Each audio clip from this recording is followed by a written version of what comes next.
Every day, Yelp receives thousands of reviews from all over the world. People review everything from hairstylists to restaurants to grocery stores. And each time you write a review, Yelp gains a little more knowledge about who you are and what you're thinking.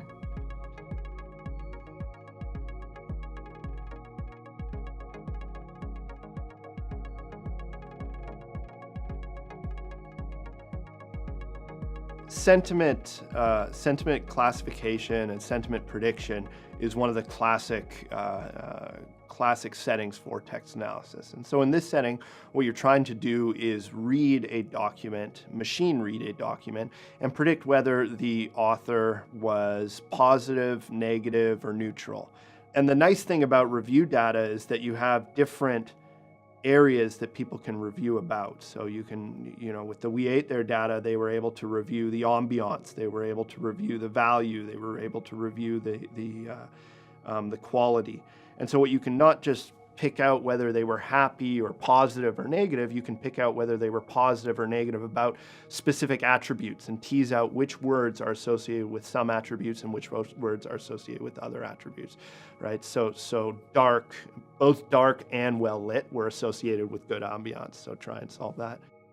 Dim sum, Chinese, Mexican was associated with value propositions, and then steak was kind of a quality, highly associated with a quality word.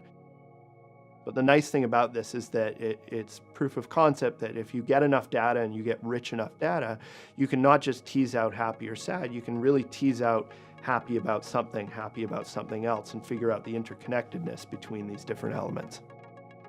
The company Yelp, which manages online reviews, and everybody knows Yelp, they have been so kind as to make much of their data public. So for a specific period in time, specific region, Phoenix and the surrounding areas, what they did is they threw all the reviews out there in an easily digestible format. We go through the reviews and we would like to predict whether this is going to be a popular review.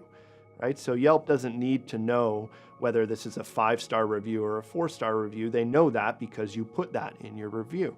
But what they don't know in advance is what the most useful reviews are going to be. So for someone new coming onto Yelp, should this review be at the top of the website or should it be at the bottom of the page because nobody cares about this opinion?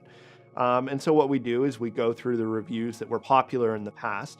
Yelp has this system where you call them funny, useful, or cool, and we try to predict in the future which reviews are going to be funny, useful, or cool based upon just the content of those reviews, which means that when they get a new review, they can feed it through and they can say, hey, this is a review that's predicted to be both funny and cool, but not useful, and then they can deal with it accordingly. And then the last question is this very subtle example of using text as a control.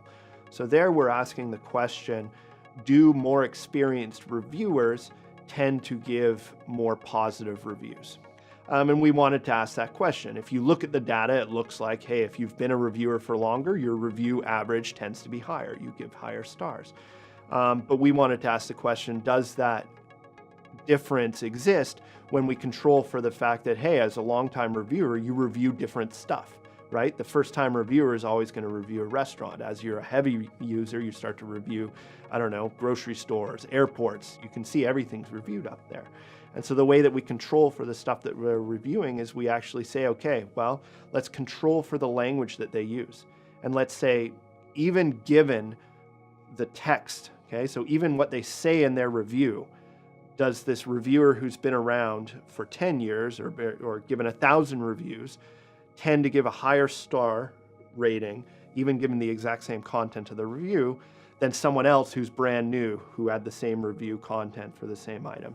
And we do see that, yes, there is some sort of unexplainable positive bump. So people that say the exact same things, they tend to give a higher star rating if they've been on the website longer.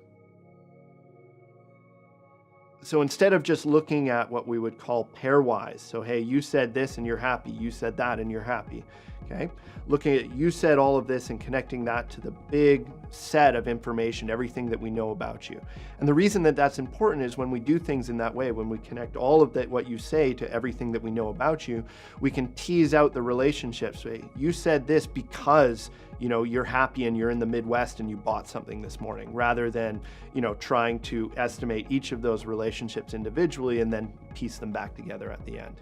So that's to me the most interesting point right now, is how can I figure out ways to match up the statistics and the computer engineering with the realities of what people want in a language that they're familiar with in social science, economics, and business environments.